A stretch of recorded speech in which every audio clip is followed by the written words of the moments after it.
Yeah, Wagwan people, Sanjay Uchi here. So after the greatness that was Boruto manga chapter 43, of course we still have to go back to the less impressive Boruto Naruto Next Generations anime. But at the same time, we are in the middle of the expanded section of the Mujina Bandits arc. So of course I still have to cover it for the most part. But anyway, be sure to rate, comment, subscribe, and cue the intro.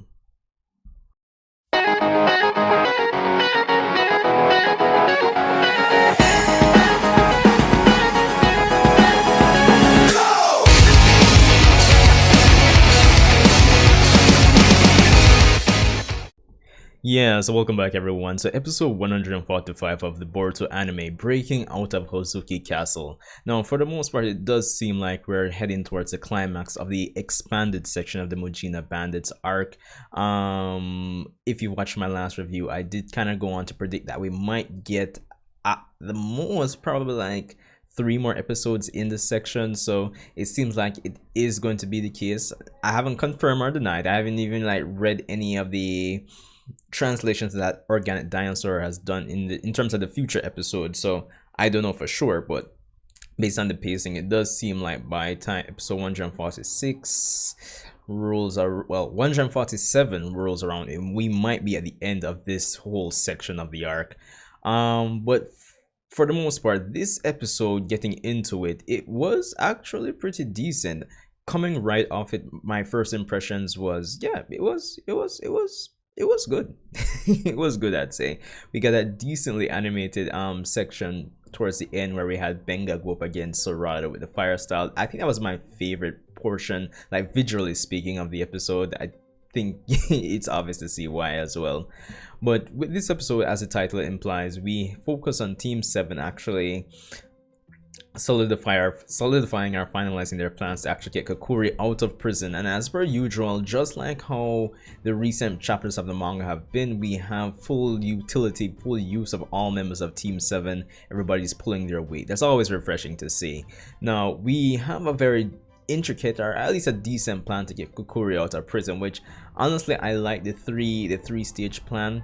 We have Mitsuki working on securing a escape route. We have Boruto securing a way off the island, and we have Sarada securing a way to get the prison seal off of Kokuri. You know, that same seal that we see in the Blood Prison movie, that if you leave the castle, that a seal actually sets you on fire. So it's good. It's good that we have all the characters actually pulling their weight. Now, what I will say is that we finally get more into the backstory of Kadama, the other, well, cellmate for Boruto and Mitsuki, that we haven't really got much about, apart from the fact that he betrayed his friends. And I guess maybe predictable, maybe safe to say it wasn't predictable, maybe not, but we get to find out that he actually didn't really betray his teammate back in the day.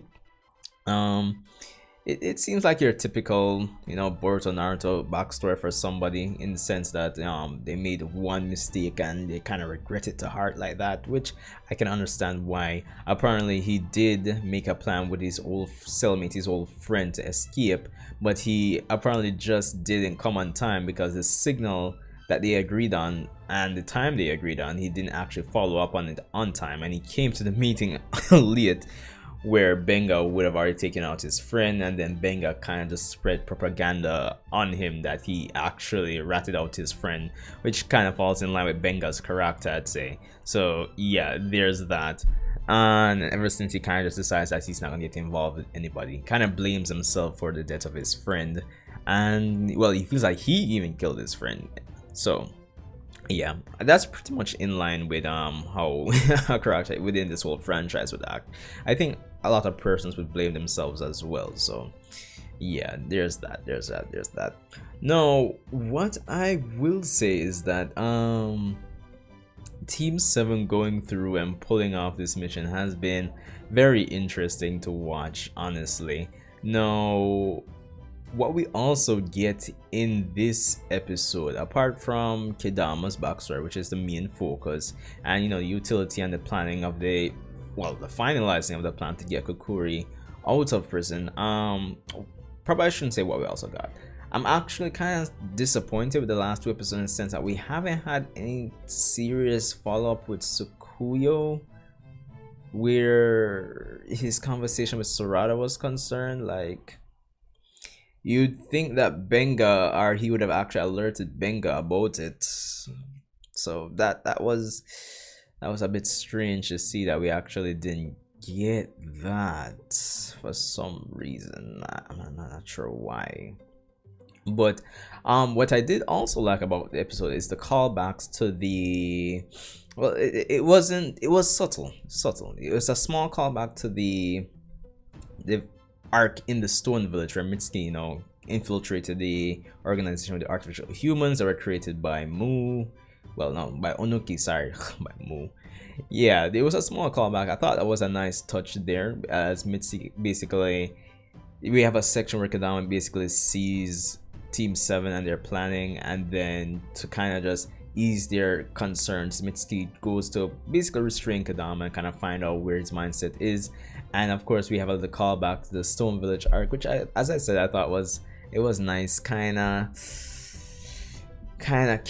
well, we do know most of the stuff that's happening in anime is canon, even though it feels like filler. I know, but most of the stuff here is still canons, and that the whole callback actually further solidifies that, especially since we're in a quote unquote, well, not even quote unquote, we're in a canon arc for the for the series. It's just an expanded section of the canon material, so there is definitely that. But it seems like by next episode we'll be actually pulling off the prison break. We'll be starting it up. As I said, based on the pacing, probably by 147 we should be finishing up this section of the Mujina Bandits arc and going into the manga stuff. Probably, if anything, in the week I'll probably check out the translations for the future episodes that Organic Dinosaur has done and probably talk more on that. But for the most part, I thought it was a pretty decent episode, pretty good. It was nice to see that, the conflict is escalating, because one thing I think going into like expanded sections like this is it shouldn't drag along. It shouldn't slow down the pacing of what's to come. And having 7 episodes like an expanded mini arc, I thought was fine, and they've been doing it justice. I'd say it's nothing world shattering at the same time, but all in all, I think the expanded section has been pretty decent. I'm interested in seeing how things go, but well, I know things are going to go for the most part, but in terms of any other changes they may make, so yeah, there's that.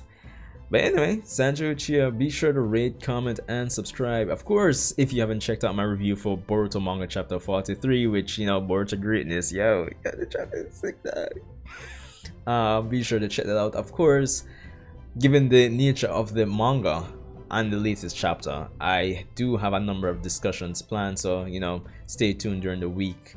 So yeah, Sanjo Uchiha, hope everyone's having a great Sunday. Make sure to cook up the Sunday dinner, and I'll see you guys in the next one.